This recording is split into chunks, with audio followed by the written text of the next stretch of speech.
वैभव सूर्यवंशी का, हरभजन सिंह, सुनील गावस्कर एंड तन्मय तिवारी, इन तीनों के साथ एक इंटरव्यू देखने को मिला स्टार स्पोर्ट्स की जब पूरी कवरेज निमट चुकी थी उसके बाद।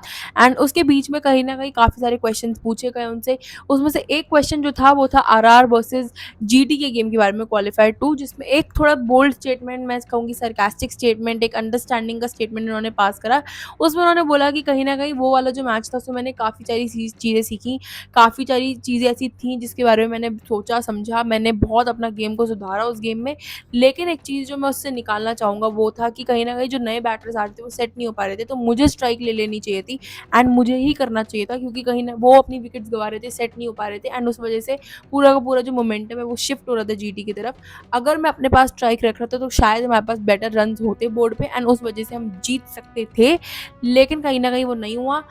अब अगर किसी को लगता है कि ये एक 15 साल के बच्चे के हिसाब से सार्कास्टिक नहीं है, ट्रस्ट मी ये है। उन्हें बहुत वेल अवेयर है वो कि आरआर की पूरी जो नाव है उन्होंने खुद पार लगाई है।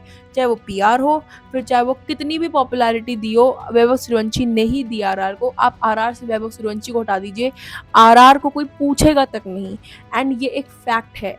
It is a fact. Jofra and Vaibhav को हटा दीजिए, that is their whole team. And उसके अलावा वैभव ने यही बोला कहीं न कहीं एंड उन्होंने थोड़ा-सा उन लोगों को भी दिखाया जिन लोगों ने उस दिन कुछ कंट्रीब्यूट नहीं किया था, ये बोल के कि कहीं न कहीं मुझे ही स्ट्राइक रखनी चाहिए थी क्योंकि सामने वाला बैटर सेट ही नहीं हो पा रहा था।